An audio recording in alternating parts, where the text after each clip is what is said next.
Good morning, my brothers and sisters. God bless you. I had to stop before I worked out just to share this with those of you who are truly in love with your girlfriend, boyfriend, fiance, husband, and wife. If you really want to better your relationship, get this book. It's called The Love Dare. I've read it once before, but since I've been engaged, I've been really reading it. And today this stuck out to me, and this word stuck out to me, and before it came forth, the definition, it stuck with me. It says that word is holy. And when I read it in the Bible, holy means to be set apart. Listen to what this Love Dare, this is day 15, Love Dare 15. It says, to say your mate should be holy to you doesn't mean that he or she is perfect.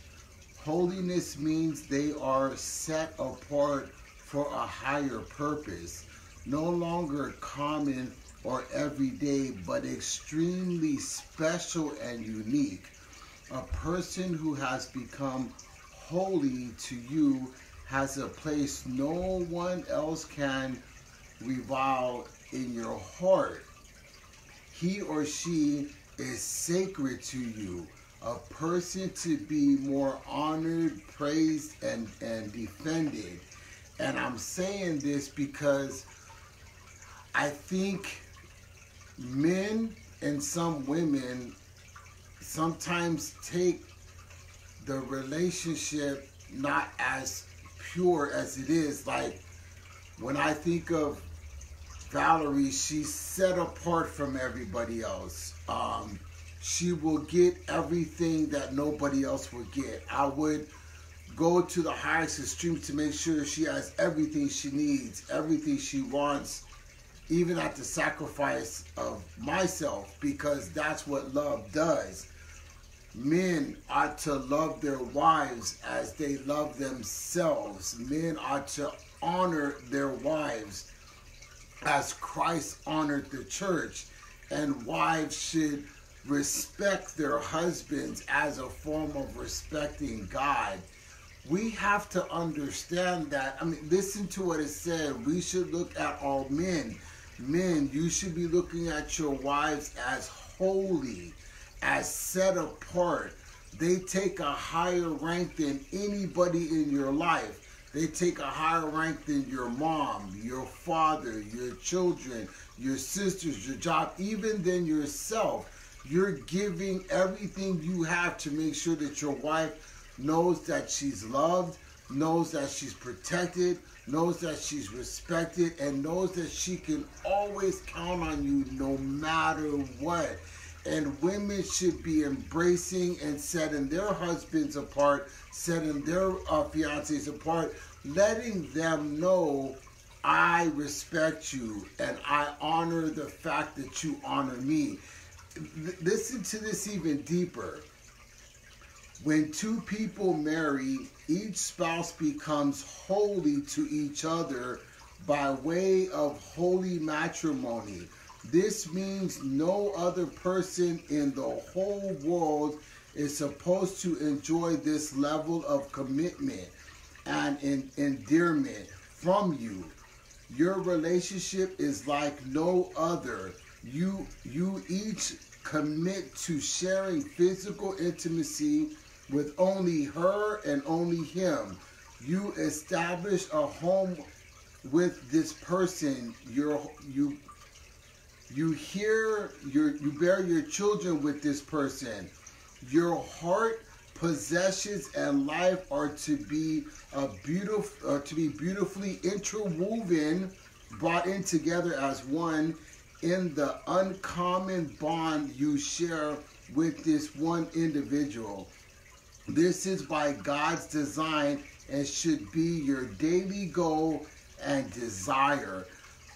You men out there should be loving your wives way more than you love yourself. And you want to make sure that when the way you carry yourself represents your wife, the way your wife carries herself represents you.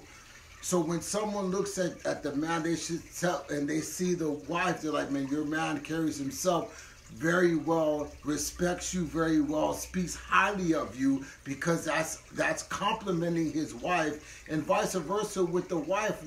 When the man sees, hey man, you know, your woman, man, your wife, she carries herself with such eloquence, such self-respect, and it compliments the man. So your relationships outside of the marriage, when you're in the public or in the church or at work, it complements one another. But those compliments can only come by one another because the way you love and honor and respect and set your wife or your husband apart to be that person that you really honor and love and respect as a true gift from God. Your wife to you is a gift. Your husband to you is a gift. You really got to get this book, The Love Dare. Like I said, I've done it before, and the first time I did it as to the Lord, so I could get closer to the Lord. But when I started doing it for Valerie, I did it because I was dropping the ball. I was, saying things I shouldn't have said, acting in ways I shouldn't have acted, and I'm like coming to God saying, wait a minute, I'm not honoring her. I'm not being holy. Lord, I need your help to come into this union to be the man of God that I'm supposed to be. And so as I've been reading this book, I've never highlighted nothing, but today that stuck out to me, that she's holy and I'm to give myself for her, and everything that is about me should be about her. And everything she needs, she should always be able to depend on me.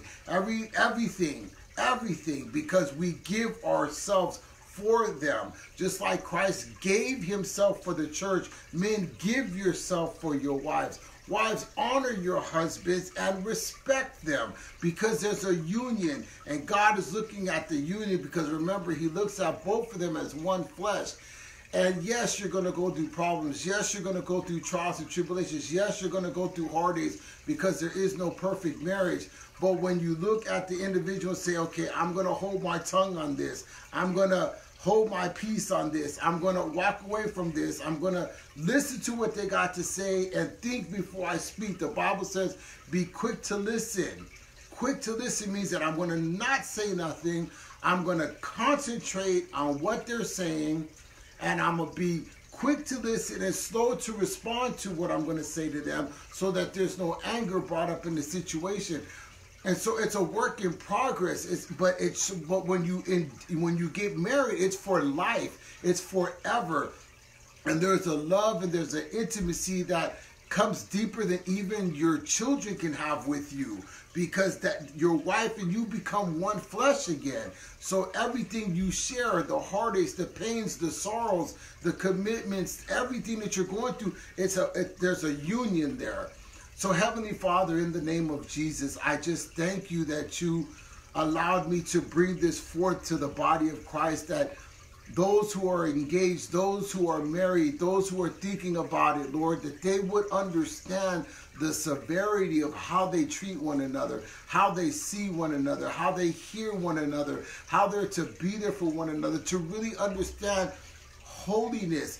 Holiness is set apart. Holiness is to hold someone in a higher esteem than anybody else in their life. That these men in this world who are following Christ will be images of Christ to their women. And when they fall short and they get in their flesh and they're showing the devil instead of Jesus, Lord, that they will humbly repent, humbly fall on their knees to you and be reminded of their sin and their error, and go back to their spouse and humbly come down before them and ask for forgiveness and to be restored. And the same for the woman, because it's a union, it's a divine revelation that God is bringing together. For the Bible says, what God joins together, let no one separate. If God is joining this union together, do not let no one or nothing come in between it. And Heavenly Father, I ask that you breathe on these relationships. I'm asking that you breathe on these marriages, breathe on these engagements.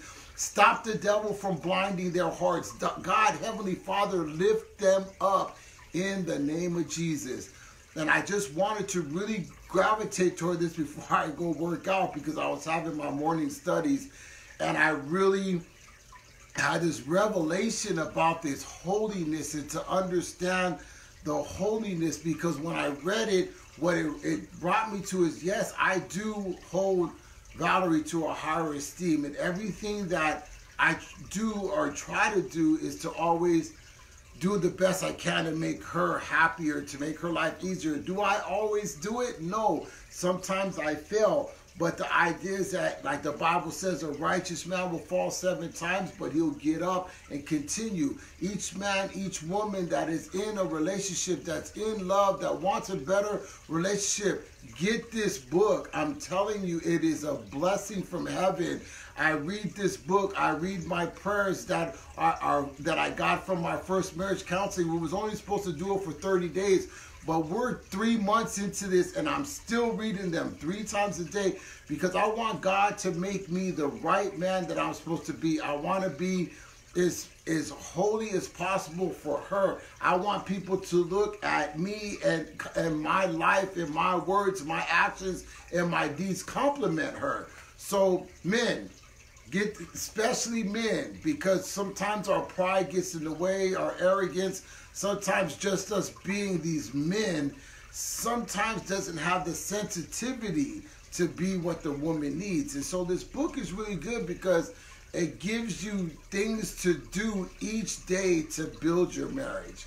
So have a blessed day. I need to finish my morning, but I just wanted to send something out to encourage those who are in relationships and marriages, that you need to look at one another in a way like you've never looked at before. You should see Jesus in your husband. You should see Jesus in your wife. Why? Because Jesus is supposed to be in the center of your relationship, for God is love. And I just want us to come back to that union of how we're supposed to be and work at it. Really put your foot to the plow. God bless you, brothers and sisters.